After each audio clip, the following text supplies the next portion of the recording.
Shalom, sahabat Bible Study Online CK7 yang dikasihi Tuhan Yesus Kristus. Jumpa lagi dengan saya, Pendeta Markus Simanjuntak.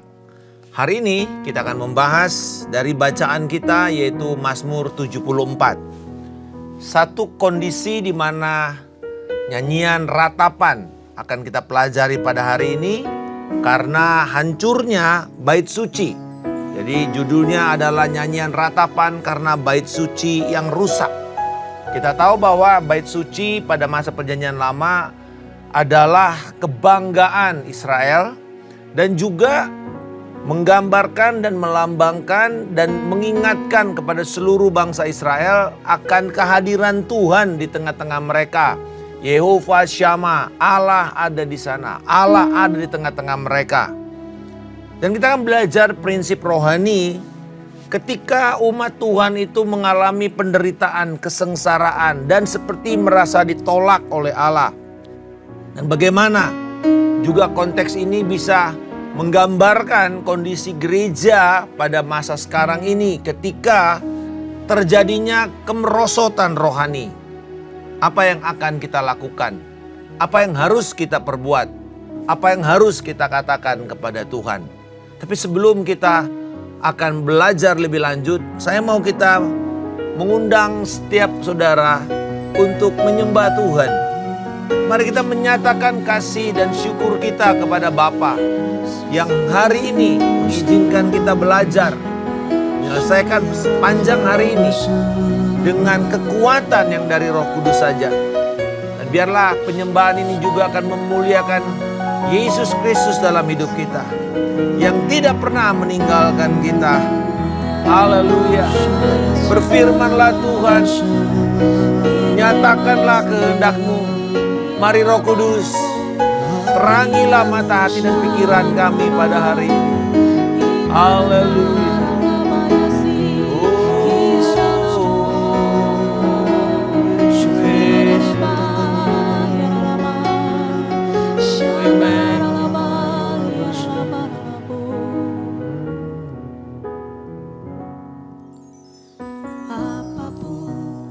Terjadi dalam hidupku ini, tak pernah ku ragukan kasih-Mu Tuhan.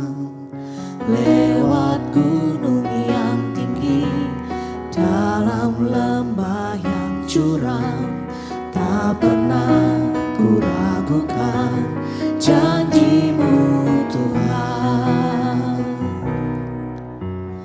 Apapun yang terjadi dalam hidupku ini, tak pernah ku ragukan kasih-Mu Tuhan. Lewat gunung yang tinggi, dalam lembah yang curam, tak pernah ku ragukan janji-Mu Tuhan. Kau berfirman dan sembuhkanku, Kau bersabda dan selamatkanku. Tiada yang mustahil bagi-Mu, Yesus, ku percaya padamu.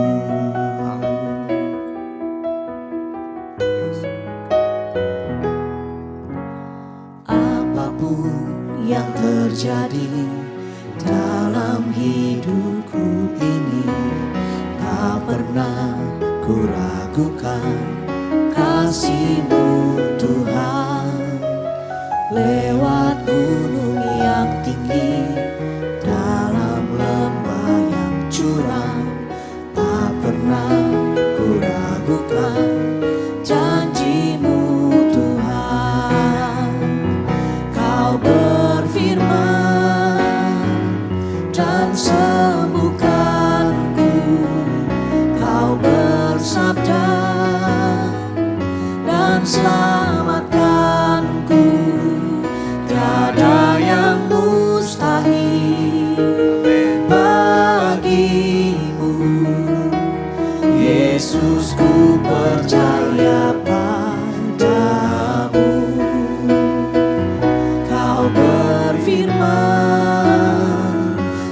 sembuhkanku. Kau bersabda dan selamatkanku. Tiada yang mustahil bagimu. Yesus, ku percaya padamu. Kau berfirman dan sembuhkanku. Kau bersabda dan selamatkanku. Tiada yang mustahil bagimu.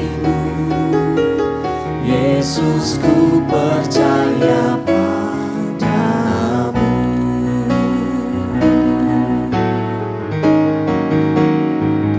Kau berfirman dan sembuhkanku. Kau bersabda dan selamatkanku. Tiada yang mustahil bagimu. Yesus, ku percaya padamu. Kau berfirman dan sembuhkanku. Kau bersabda dan selamatkanku. Tiada yang mustahil bagimu. Yesus, ku percaya padamu. Yesus, ku percaya padamu. Yesus, ku percaya padamu. Yesus, percaya kepadamu Tuhan. Kami percaya Firman-Mu pada kedaulatan.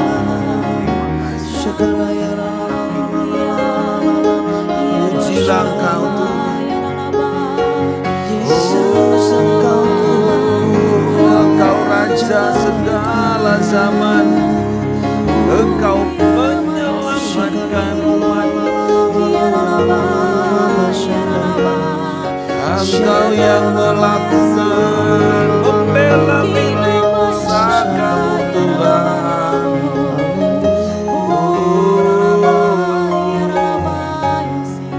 Engkau yang mengingat kami.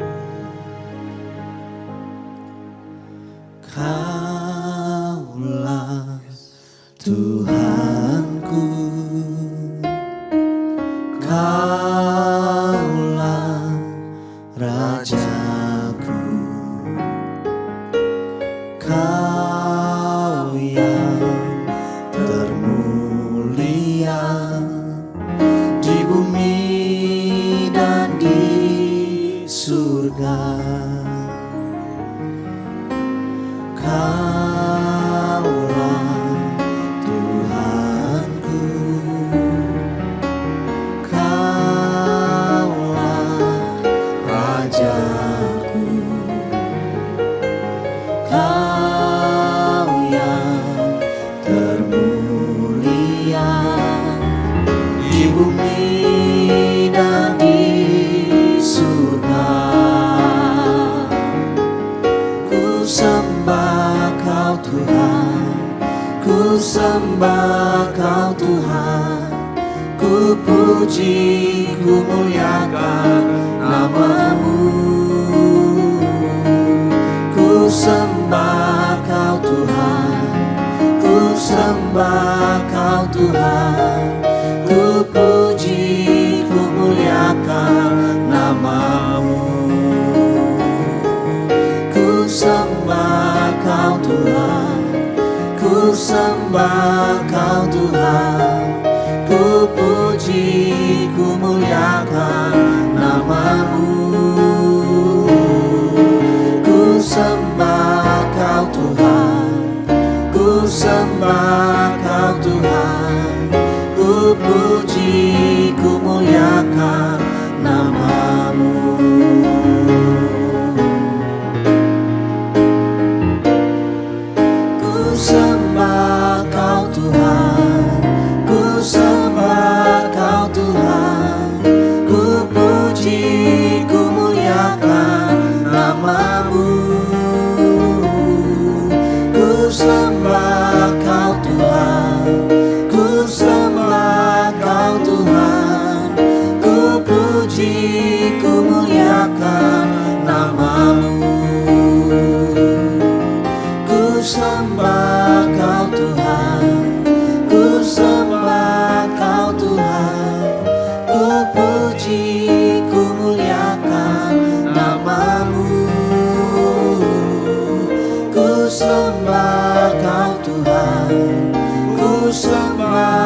generasi iman kami, Tuhan, ketika mengalami masa-masa yang sulit, bahkan diambang kehancuran dan kebinasaan. Tetapi kami percaya bahwa Tuhan, Engkau tidak pernah meninggalkan kami. Engkau menolong kami, itu sebabnya kami memuji Engkau di segala waktu. Bibir mulut kami memuliakan Engkau. Terima kasih Bapa untuk firman-Mu juga yang akan kami pelajari pada hari ini.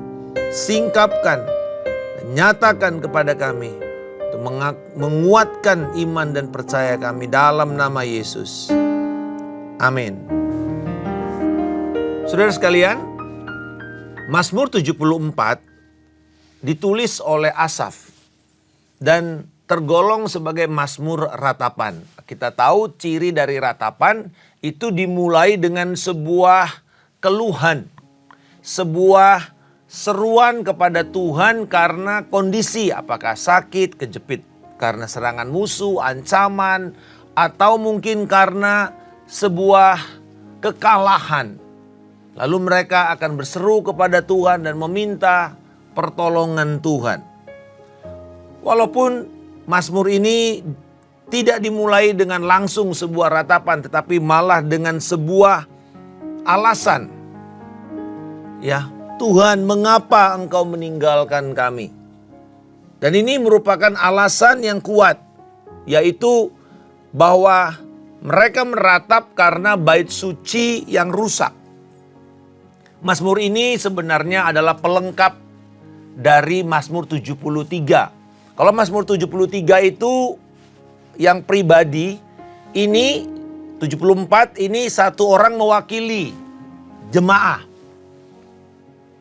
Dan Mazmur 74 ini adalah ratapan yang begitu penting kita pelajari karena memperlihatkan bahwa Tuhan bukan cuma peduli kepada satu orang seperti dalam Mazmur 73, tetapi juga Tuhan peduli kepada umatnya dalam 74. Jadi ini merupakan satu nyanyian jemaat atau nyanyian doa jemaat. Kondisi bait suci yang rusak, kemungkinan ini merupakan latar belakang Mazmur ini ditulis. Berarti kejatuhan Yerusalem itu tahun 587 sebelum Masehi. Dan kerajaan Yehuda dikalahkan lalu mereka dibuang ke Babilonia. Karena setelah itu Yerusalem menjadi tempat yang sunyi dan ditelantarkan. Dan ini merupakan petunjuk bahwa Yahweh telah menolak umatnya yang berdosa, yang telah memberontak kepada Tuhan melalui perilaku mereka, yaitu tidak setia kepada Allah dan mulai menyembah berhala. Umat Allah mengalami krisis baik secara jemaah maupun secara nasional. Moral, politik, ekonomi, semuanya. Tetapi selalu dimulai dari perkara rohani. Jadi kalau kita mulai dengan masalah rohani, ujungnya pasti nanti kepada masalah-masalah yang ada di dalam kehidupan kita sehari-hari. Baik itu pertengkaran, baik itu mungkin jadi kekurangan, ekonomi, semuanya.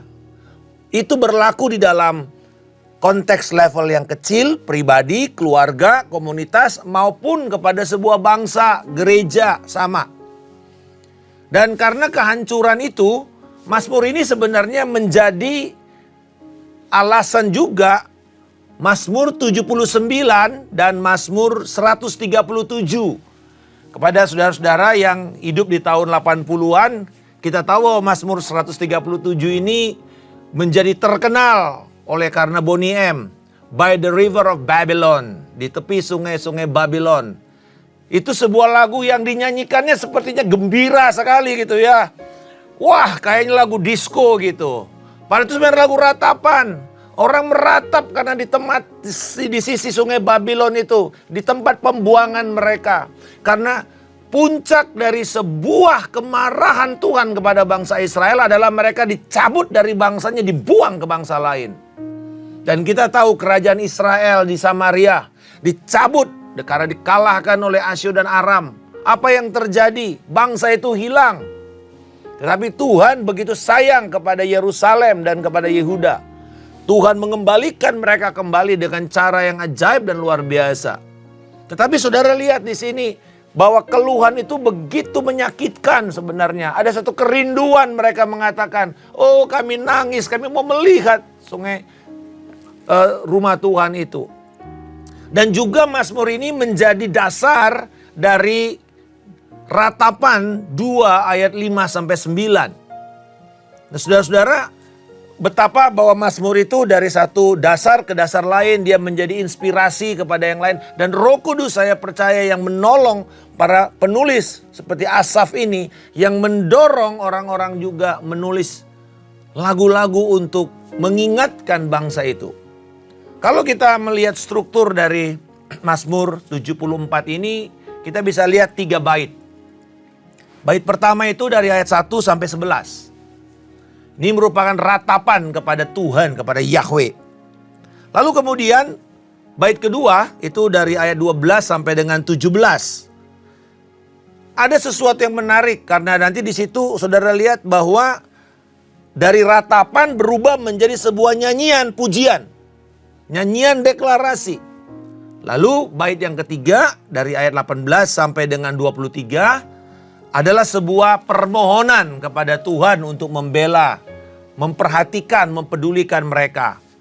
Di itu ada markernya di situ, yaitu kata ingatlah. Ini sebuah kata perintah. Seperti umat Allah mengatakan, Tuhan ingat kami. Nah saudara-saudara, mari kita lihat di ayat 1 sampai 3 ini menjelaskan alasan bahwa bangsa Israel itu di tengah-tengah keterpurukan karena ditolak oleh Allah. Saudara bayangkan dia katakan, Tuhan mengapa kau buang kami? Untuk seterusnya. Karena mereka nggak pernah berpikir berapa lama mereka akan dibuang. Tetapi kita tahu bahwa itu 70 tahun. Mengapa menyala murkamu terhadap kambing domba gembalaanmu? Kami kan milik kepunyaanmu Tuhan. Kenapa engkau menyala? Kenapa engkau marah kepada kami? Bukankah kami ini umat yang kau peroleh pada zaman purbakala? Yang kau tebus. Ini bicara mengenai mereka dikeluarkan dari Mesir. Ingatlah akan gunung Sion yang engkau diami. Nah saudara, dia berseru, Tuhan ingat. Ya kami mengalami keterpurukan, tapi Tuhan ingatlah kembali kepada kami. Nah ini bicara mengenai bagaimana keadaan, kondisi mereka ini hancur secara fisik.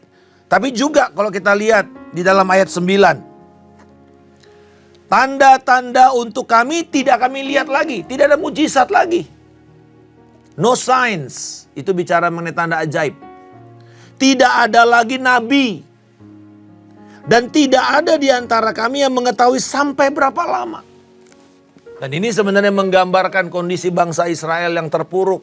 Bahkan beberapa sarjana Alkitab Perjanjian Lama mengatakan bahwa ini masih relevan untuk mengingatkan mereka dari tahun 400 sebelum Masehi sampai kedatangan Yesus, di mana Antipenes datang, penguasa Yunani, mengobrak-abrik daerah Yudea dan mencemari bait suci dengan darah babi, lalu terjadi pemberontakan Makabe. Di situ kita tahu bahwa tidak ada suara Tuhan dalam bentuk nabi yang berbicara. Itu yang dikatakan sebagai the silent period, 400 years silent period. Tapi sebenarnya Tuhan tetap bicara di sana.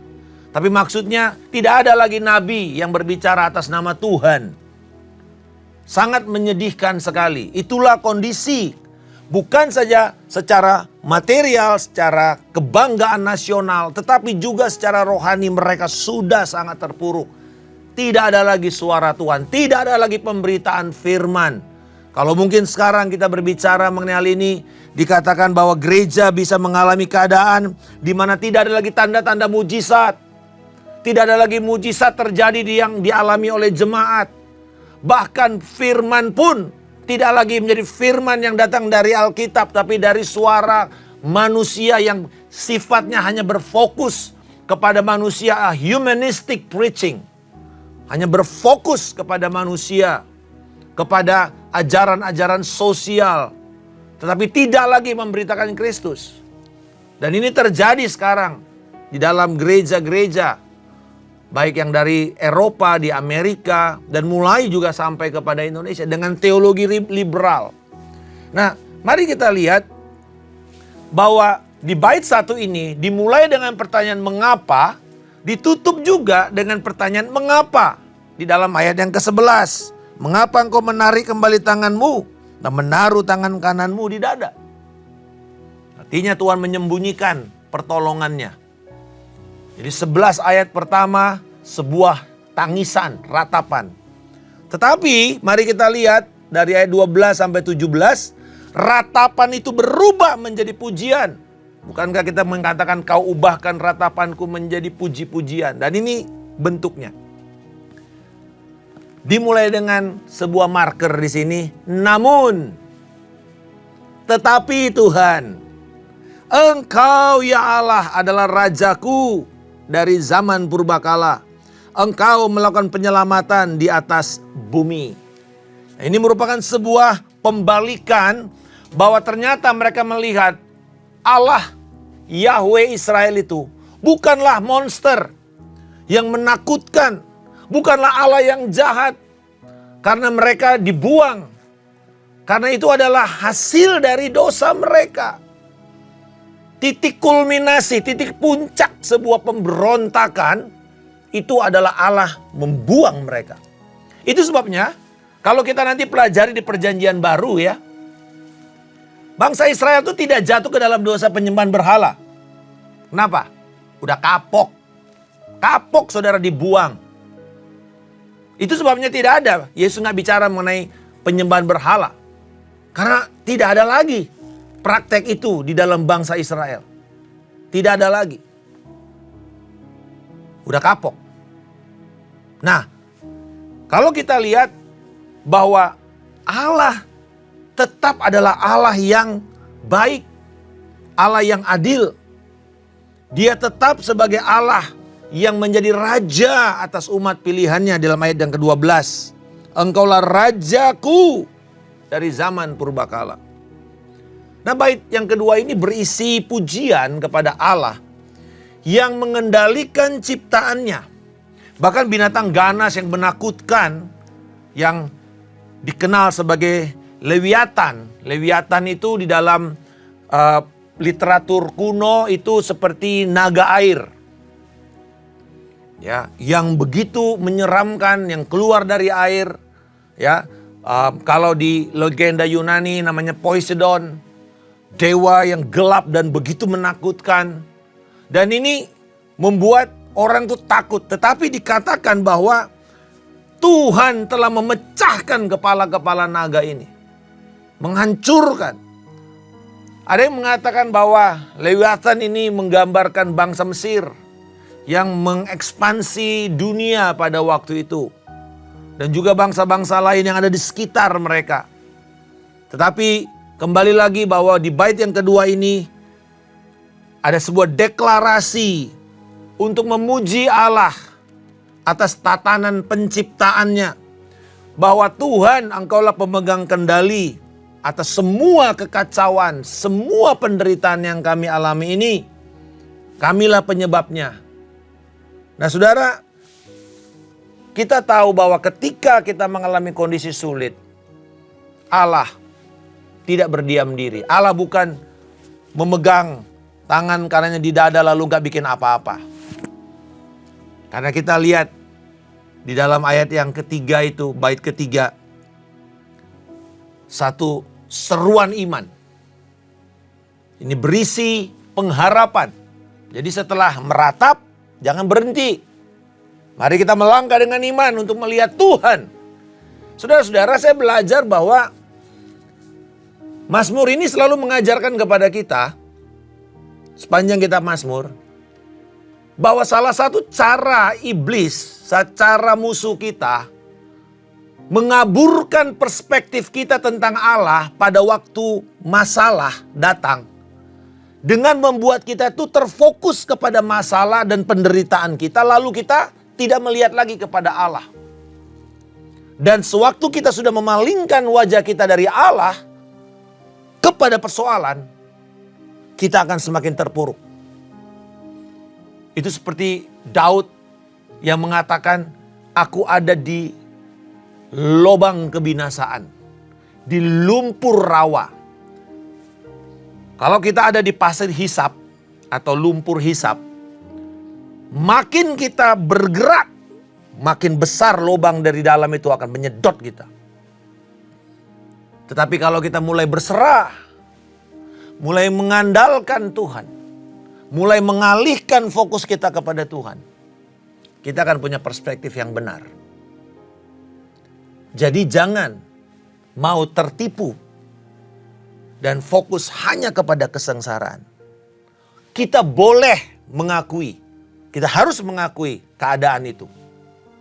Dan itu sebenarnya harus menuntun kita kepada pertobatan. Tetapi bait kedua, pujian, deklarasi. Tuhan, Engkau yang akan bertindak. Lalu bait ketiga, berisi sebuah permohonan dengan mengatakan, ingatlah bagaimana musuh mencela Engkau ya Tuhan. Di sini ada yang menarik karena kata ingat di sini 2 kali, 18 dan 22. Ingatlah bagaimana orang bebal mencela engkau sepanjang hari. Ada yang menarik di sini. Bahwa Asaf mengatakan, Tuhan, ya betul kami salah. Tapi kami ini, kalau kami diserang, namamu juga yang kena. Reputasimu juga yang kena. Kami ini milik kepunyaanmu. Sama seperti kalau kita mengatakan begini, ketika ada anak kita dipukulin orang, bapaknya pasti turun tangan. Orang tuanya pasti turun tangan. Karena apa yang terjadi dengan anak itu urusan orang tua juga. Nah saudara-saudara, di sini tiba-tiba si pemazmur ini mengatakan bahwa Tuhan, betul kami punya masalah. Tetapi masalah kami ini kan juga masalahmu. Nah, dia berusaha mengarahkan kepada Tuhan. Supaya Tuhan bertindak. Jadi, walaupun keadaannya begitu sulit, Allah tetaplah Allah. Dia raja, dia hakim yang adil, dia pasti akan membela umatnya. Jadi bagaimana si pemazmur ini mengarahkan amarah Allah yang kepada mereka, sekarang kepada orang yang menekan mereka. Yaitu kerajaan Yehuda. Dan kita tahu bagaimana Allah bertindak menyelamatkan Yehuda.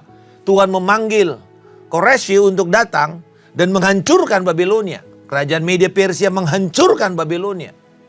Itu caranya Allah bertindak.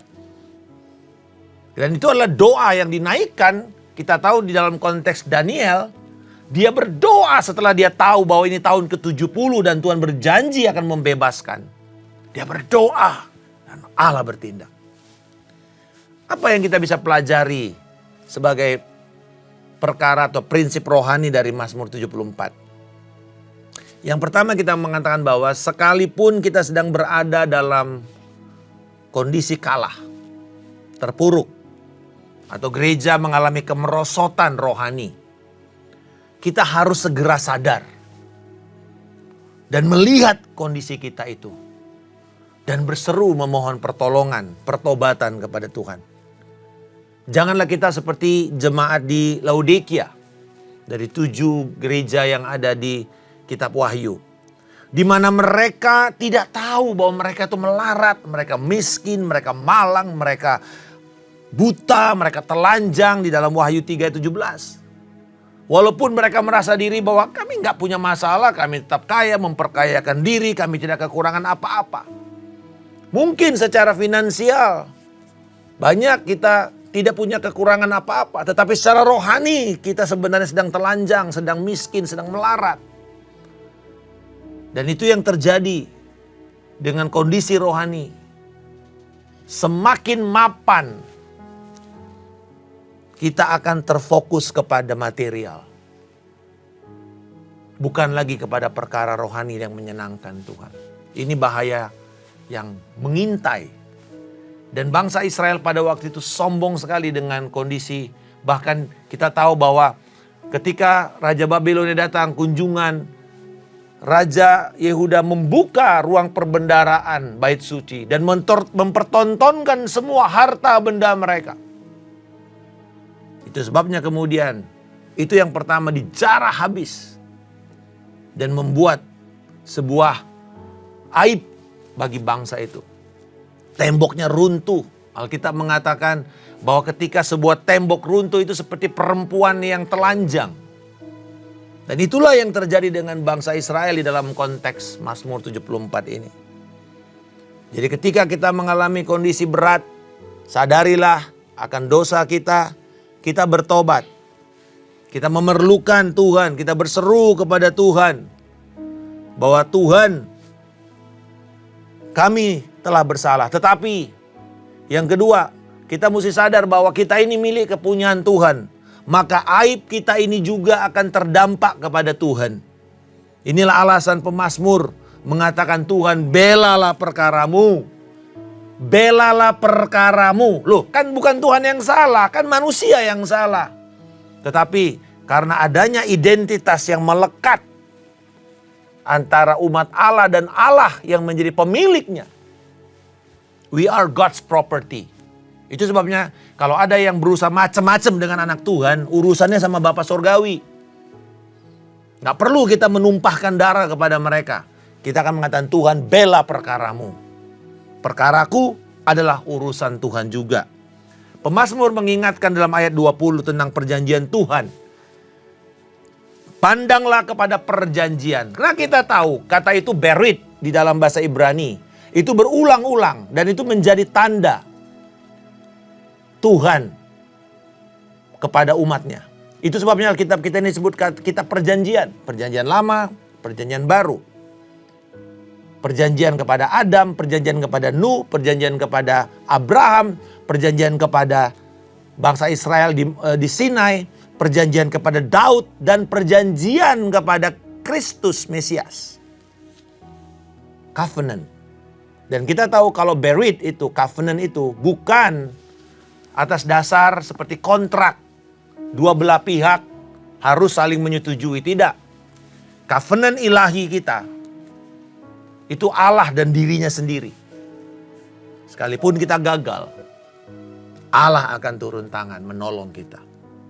Itulah kata kasih setia, keset yang betul-betul menggambarkan perhatian Allah kepada umatnya yang menjadi perjanjian. Jadi kalau kita sudah ditebus, kita adalah umat perjanjian Allah. Maka apa yang terjadi dalam hidup kita ini akan memiliki dampak langsung kepada Allah. Karena itu apa resikonya? Apa implikasinya kepada kita? Kalau kita tahu bahwa urusan saya ini juga adalah urusan Tuhan, maka janganlah kita hidupnya sembrono. Marilah kita hidup dengan benar, karena apapun yang kita perkatakan, apapun yang kita kerjakan, apapun yang kita makan, yang kita minum, kita melakukan di dalam nama Tuhan Yesus Kristus untuk kemuliaan Allah. Maka waktu kita bekerja, Tuhan juga akan dimuliakan. Tapi sebaliknya, bila hidup kita sembrono, kita akan mengalami konsekuensi dari dosa-dosa kita. Tuhan juga yang akan dipermalukan, ditertawakan, diolok-olok oleh bangsa. Tetapi kita percaya juga, bila umat Tuhan bertobat, bila umatku yang atasnya namaku disebut merendahkan diri, bertobat, berbalik dari dosa-dosanya. Jadi kembali lagi, tanggung jawab kita. Ketika kita mengalami kondisi yang terpuruk, kita boleh meratapi keadaan kita, tapi jangan tinggal di dalam itu. Bangkit, lihat kepada Allah, deklarasikan Allah sebagai Allah yang adil dan berdaulat atas persoalan kita. Dan ingatkan dia bahwa urusan kami adalah urusanmu. Oleh karena itu Tuhan, di atas perjanjianmu, tolonglah kami. Begitu saudara. Jadi Tuhan menolong kita karena Dia setia dan Dia terikat dengan perjanjian firman-Nya. Itu sebabnya kenapa kita belajar firman. Kenapa kita perlu tahu dan paham firman. Supaya kita mengerti perjanjian-perjanjian yang Allah berikan kepada kita. Sehingga di atas inilah Bapak Ibu Saudara-saudara sekalian bisa berdiri dan memohon kepada Tuhan. Dan Tuhan pasti menjawabnya. Kiranya perenungan ini dan pembahasan ini akan menolong kita semua bangkit, punya perspektif yang benar tentang Allah, dan berani untuk memohon kepada Tuhan atas dasar perjanjiannya yang tidak pernah berubah. Tuhan Yesus sama kemarin, sekarang, dan selama-lamanya. Bapa, kami berdoa kiranya Engkau memberkati setiap kami. Dan kami Tuhan, apapun yang sedang kami alami, keterpurukan demi keterpurukan, biarlah kami datang bertobat dan melihat perspektif kami kembali kepada Tuhan. Dan kami percaya bahwa apa yang terjadi dengan kami, Tuhan, Engkau adalah Allah Raja kami. Kami adalah milik kepunyaan-Mu. Dan di atas perjanjian Kristus, darah Yesus, tubuh Kristus, kami berseru, memohon pertolongan dari Engkau. Dan Engkau melakukannya kepada kami. Tuhan yang memberkati Engkau dan Tuhan yang melindungi Engkau. Tuhan akan membuat wajahnya senantiasa bersinar sehingga Engkau memberikan Engkau kasih karunia-Nya. Tuhan menghadapkan wajahnya dan memberikan Engkau damai sejahtera yang melampaui segala akal dan pikiran. Kasih karunia dari Allah Bapa, cinta kasih dari Tuhan kita Yesus Kristus, persekutuan yang indah, yang erat dan manis dengan Roh Kudus, menyertai Engkau dari hari ini sampai Tuhan Yesus Kristus datang untuk kedua kalinya, menjemput kita di awan kemuliaan, membawa kita memerintah dalam kerajaan kekalnya sampai selama-lamanya. Haleluya. Amin. Tuhan Yesus memberkati. Shalom.